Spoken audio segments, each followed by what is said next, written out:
우리에게 맞이하게 하시고 또 이 첫 시간을 주님과 동행할 수 있도록 인도해 주심을 감사합니다. 먼저 든 자가 나중될 자가 많을 것이며 으뜸이 되고자 하는 자는 종이 되어야 하고 높아지려는 자는 낮아질 것이라고 말씀하신 우리 주님의 말씀을 기억하게 하여 주옵소서. 세상은 높아지고 으뜸이 되는 것에 삶의 목적을 두지만 우리는 그렇게 높아지고 으뜸이 되는 것보다도 주님께서 우리에게 보여주신 섬김과 겸손의 도리를 따르며 살아가는 것에 우리의 삶의 목적이 있음을 늘 기억하게 하시며, 그래서 우리 예수님을 바라보고 예수님의 삶과 예수님의 성품과 또 예수님께서 살아가셨던 그 삶의 모든 중심들을 더 겸손히 진실하게 배워가는 주님의 백성들 되게 하여 주시옵소서. 오늘도 하루를 시작하며 먼저 우리 주님을 바라봅니다. 그리고 묵상하며 기도하기 원합니다. 주성령께서 모든 시간을 친히 주관하시고 인도해 주옵소서. 감사드리며 예수님의 이름으로 기도하옵나이다. 아멘. 찬송 541장입니다. 541장. 잘 안 불러본 찬송이어서 반주와 함께합니다.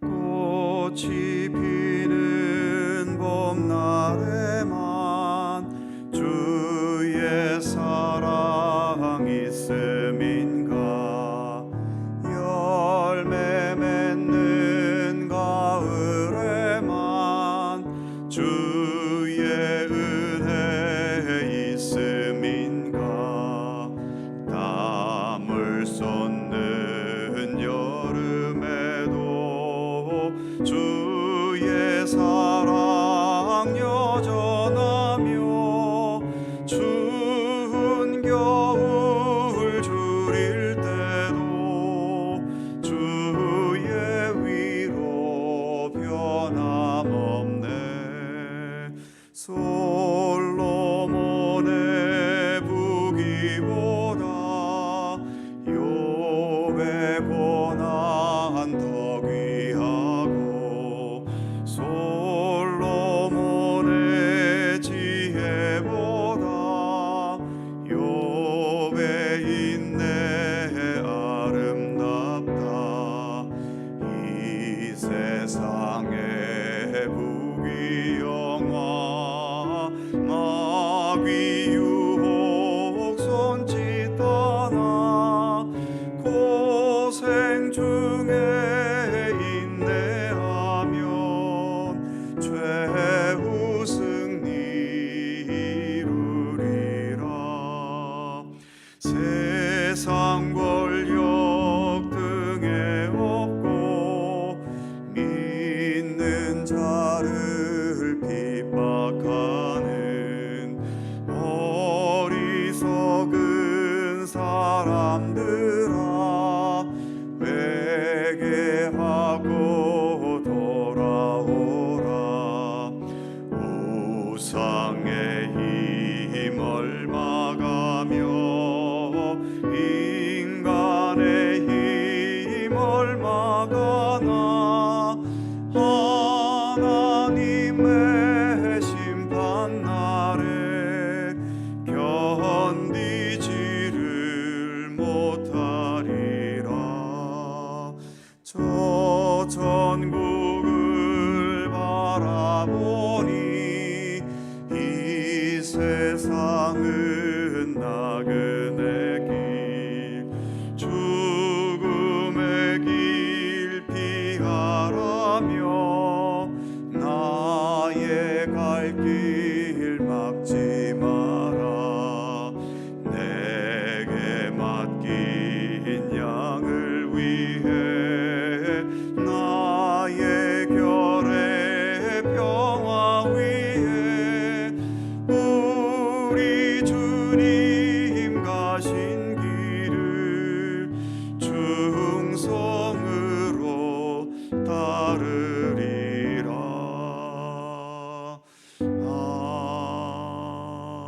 아멘.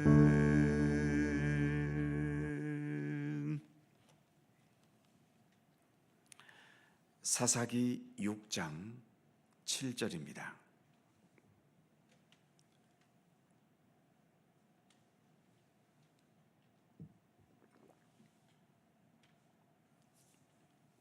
사사기 6장 7절에서 10절까지의 말씀입니다.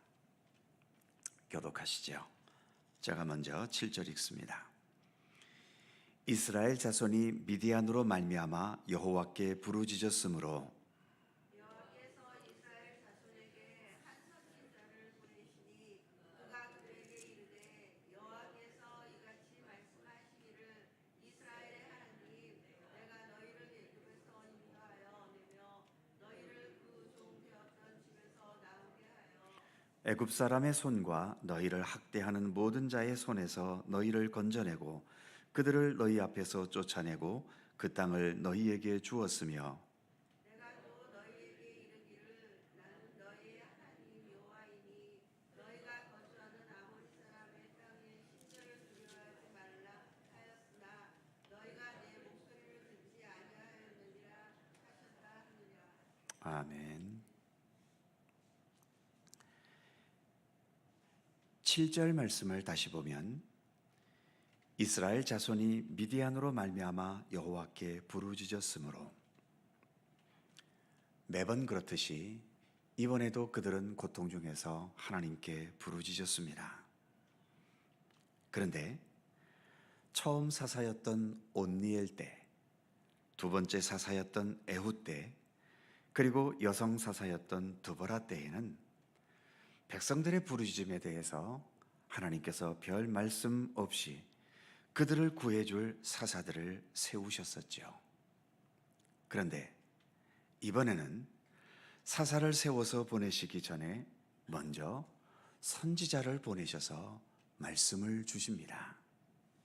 이것이 다른 사사일 때와 다른 현상이지요. 8절 말씀을 보면 여호와께서 이스라엘 자손에게 한 선지자를 보내시니,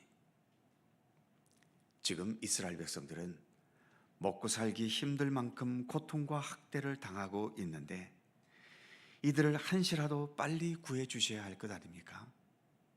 그런데 먼저 선지자를 보내셔서 하나님의 말씀을 듣게 하시는 것을 이 고난 속에 조급한 마음을 지닌 백성들이 과연 좋아했겠는지는 모르겠습니다. 그런데 우리가 기억할 것은 하나님은 우리를 돕는 기계 같은 분이 아니십니다.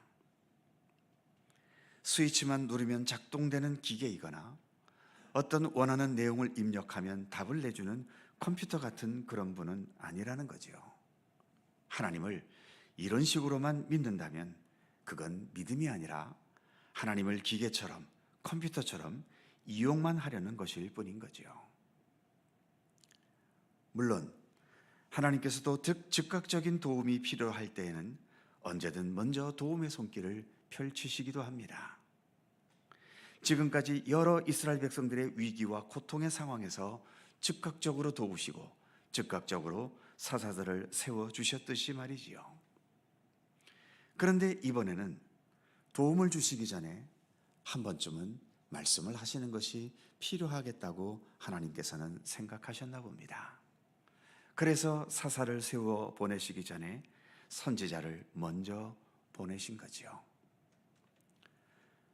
선지자를 통해 주신 하나님의 말씀은 주로 책망의 말씀입니다. 8절과 9절은 너희가 이전에 애굽에서 고난당하고 학대당할 때 나 하나님이 거기에서 너희를 해방시켰고 너희를 이끌어 이 가나안 땅까지 들어오게 했고 이 땅을 너희에게 주었다는 내용을 상기시키고 있죠. 그리고 10절에서는 이렇게 말씀합니다. 내가 또 너희에게 이르기를 나는 너희 하나님 여호와이니 너희가 거주하는 아모리 사람의 땅의 신들을 두려워하지 말라 하였으나 너희가 내 목소리를 듣지 아니하였느니라. 너희는 나 하나님의 목소리를, 하나님의 말씀을 듣지 않았다는 것입니다. 그래서 나를 떠나 가나안 아모리 사람들이 섬기는 그 신들을 너희가 따랐다는 거지요. 한마디로 하나님께서는 너희가 왜 지금 이런 학대와 고통을 당하는지 그 이유를 바르게 알라고 말씀하고 계시는 겁니다. 그러니까 너희가 이 고통과 학대에서 빨리 벗어나는 것도 당연히 중요하지만 그 이전에 너희 자신이 지금 어떤 모습을 하고 있는지, 너희가 살아가는 삶의 행태가 어떠한 삶이었는지를 다시 한번 잘 살펴보라는 것입니다.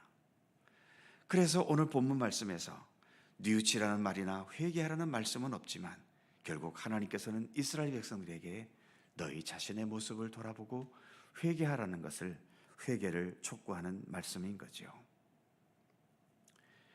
지금 이스라엘 백성들은 미디안 사람들에 의해 고통과 학대를 당하고 있습니다. 이스라엘 입장에서는 당연히 미디안은 나쁜 놈들입니다. 그리고 실제로 미디안은 나쁜 존재들이지요. 그래서 이스라엘은 미디안을 증오하고 미디안에 대해 분노하고 치를 떨기만 해야 할까요? 그런데 하나님께서는 선지자를 통해 말씀을 주시면서 단 한 번도 미디안이 나쁜 놈이라고 말씀하시지는 않습니다.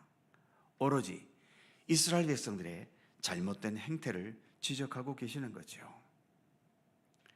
이스라엘 입장에서는 섭섭하지 않았을까요? 우리를 이토록 못살게 굴고 견딜 수 없을 만큼 학대하는 저 미디안 나쁜 놈들에 대해서 하나님께서 어떤 심판의 말씀이라도 하셔야 하지 않았을까요? 그런데 이스라엘만 고통당하고 있는 이 이스라엘만 책망하시는 게 이스라엘 백성들 입장에서는 불만스러울 수도 있었을 겁니다.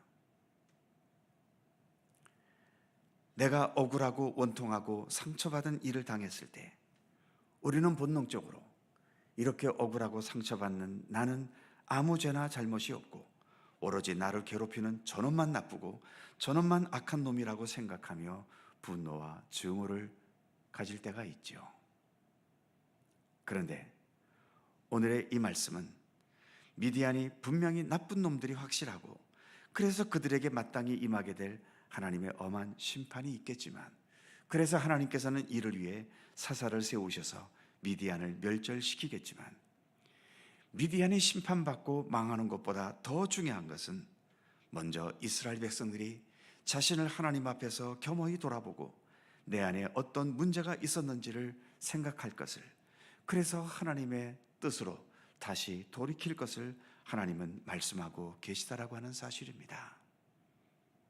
그러기에 참 어렵고 쉽지 않은 과제이겠지만 아무리 억울하고 원통하고 저 나쁜 놈에 대한 증오와 복수심이 강하다 하더라도 그 이전에 먼저 자신을 돌아보는 겸손함의 성품이 우리에게 있어야 한다는 것입니다. 그렇다고 해서 상대의 악함과 폭력과 불의가 용납되는 건 결코 아닙니다. 이스라엘이 자신의 부족함과 죄를 깨닫고 회개했다고 해서 미디안의 폭력이나 학대가 정당화되고 용납되는 건 아니지 않습니까? 그들의 죄악은 죄악대로 심판받아야 하는 것입니다. 다시 한번, 어렵고 힘든 과제이고 말씀을 전하는 제 자신도 제대로 실천 못하는 부분이기도 합니다만, 힘들고 어려운 상황, 억울하고 원통한 상황, 고통스럽고 아픈 상황에 처해졌을 때 나를 이렇게 어렵고 고통스럽게 만드는 저 나쁜 놈을 미워하고 분노하기 이전에, 그리고 빨리 이 힘든 상황이 물러가기를 간절히 원하기 이전에 내 자신을 좀 더 하나님 앞에 겸허히 비춰보고 돌아보는 그런 마음의 여유와 겸손함을 먼저 앞세우기를 힘쓰실 수 있기를 바랍니다. 내가 얼마나 성숙한 믿음의 사람인가 하는 것은 평상시 좋을 때에 드러나는 게 아니지요. 오히려 어떤 위기와 심각한 상황에서, 그리고 어떤 고통과 아픔을 겪는 상황에서 성숙한 믿음의 그 모습이 더 확실하게 드러나게 되는 것입니다. 어떤 위기와 원통한 상황에서도 먼저 하나님을 앞세울 수 있고 먼저 예수 그리스도를 생각할 수 있는 믿음의 자세가 진정으로 성숙한 믿음의 자세인 것이지요. 그런 성숙한 믿음이 위기 상황을 지혜롭게 극복하게 하고 어떤 경우에는 그 믿음의 자세만으로도, 즉 내 자신을 돌아보는 것만으로도 이미 문제를 해결해 버린 것일 수도 있는 것입니다. 오늘도 그런 믿음을 주님 앞에 간구하시고, 그래서 어떤 상황을 만나더라도 그 상황을 통해 내가 더 성숙해지고 내가 더 거룩해지고 내가 더 온전해지는 그런 믿음의 길을 걸어가는 우리 모두가 되기를 간절히 소망합니다. 기도하겠습니다. 거룩하신 하나님, 이스라엘 백성들을 괴롭히는 미디안은 분명 악합니다. 그러기에 이스라엘 백성들 입장에서는 우리를 이렇게 고통스럽게 하는 저 미디안이 자기들의 원수이며 마땅히 하나님의 심판을 받아야 할 대상이라며 분노하고 증오하겠지만, 그러나 하나님께서는 그 이전에 먼저 이스라엘 백성들이 자신을 돌아보고 겸손히 회개할 것을 촉구하는 말씀을 선지자를 통해 주신 그 내용을 우리가 오늘 함께 묵상해 보았습니다. 하나님, 미디안이 망했다고 해서 그것이 이스라엘에게 참된 구원이 되겠습니까? 미디안이 망하는 것도 중요하지만 이스라엘이 바른 삶을 찾고 바른 길을 가야 하는 것이 먼저가 아니겠습니까? 하나님께서는 그러기에 미디안을 멸절시키기에 앞서서 이스라엘이 돌이키기를 원했고 이스라엘이 바른 믿음을 가지기를 원하셨다는 사실을 오늘 말씀을 통해서 우리가 다시 한번 되새겨봅니다. 그러기에 주님, 우리가 살아가면서 여러 가지 예상치 못한 일들을 만나고 억울한 일을 겪기도 하고 또 때로는 생각지 않았던 재앙과 사고를 만나 우리의 삶이 무너지고 흐트러지기도 하지만, 그러한 상황 속에서도 언제나 먼저 우리 자신을 주님 앞에 비춰볼 수 있는 그러한 겸손한 경건의 그 여유로움을 우리가 가질 수 있도록 함께 하시기를 원하옵고 기도합니다. 먼저 기도할 수 있게 하시고 먼저 주님의 뜻을 헤아리게 하시고 먼저 하나님께서 이 모든 일들을 통해 어떠한 것을 이루기를 원하시는지 우리 주님의 마음을 먼저 가질 수 있는 우리의 믿음 되게 하여 주시옵소서. 우리의 감정, 우리의 분노, 또 우리의 어떤 인간적인 욕심, 욕망이 먼저 앞서는 우리들이 되지 않도록 하나님 함께하여 주옵소서. 오늘도 새날을 허락해 주셔서 감사합니다. 오늘도 믿음의 사람으로 살게 하시니 오늘도 하루를 살아가면서 나보다 먼저 주님을 앞세우면서 주님을 온전히 뒤따르는 참된 경건과 믿음의 삶을 살아가도록 함께하여 주옵소서. 간절히 간구하는 우리들 모두의 기도의 제목, 하나님, 오늘도 우리의 처지와 형편을 아시오니 우리가 간구하는 모든 것, 그리고 입술이 부족하여 간구하지 못한 것까지라도 우리 주님의 사랑과 권능의 손길로 응답하시고 이루어 주시기를 원하옵고 기도합니다. 여전히 혼란 가운데 있는 이 나라와 이 민족을 하나님 긍휼히 여기시고 아무쪼록 주님의 선하신 섭리와 뜻 가운데 이 민족의 문제가 풀어지고 해결되도록 우리 하나님 함께해 주옵소서. 주님의 손길을 사모합니다. 주님의 인도하심을 기다립니다. 하나님, 이 민족을 더 비극으로 몰고 가지 마시고 주의 은혜 가운데 더 평탄하고 정의롭고 굳건하고 온전한 나라로 우뚝 설 수 있도록 도움의 손길을 펼쳐 주시기를 간절히 빌고 원합니다. 오늘도 주님의 은총과 평강이 우리 모두에게 함께 하시기를 원하오며 우리 구주 예수 그리스도의 거룩하신 이름으로 기도하옵나이다. 아멘. 하늘에 계신 우리 아버지, 아버지의 이름을 거룩하게 하시며 아버지의 나라가 오게 하시며 아버지의 뜻이 하늘에서와 같이 땅에서도 이루어지게 하소서. 오늘 우리에게 일용할 양식을 주시고 우리가 우리에게 잘못한 사람을 용서하여 준 것 같이 우리 죄를 용서하여 주시고 우리를 시험에 빠지지 않게 하시고 악에서 구하소서. 나라와 권능과 영광이 영원히 아버지의 것입니다. 아멘. 함께 기도하시고 자유롭게 돌아가시겠습니다.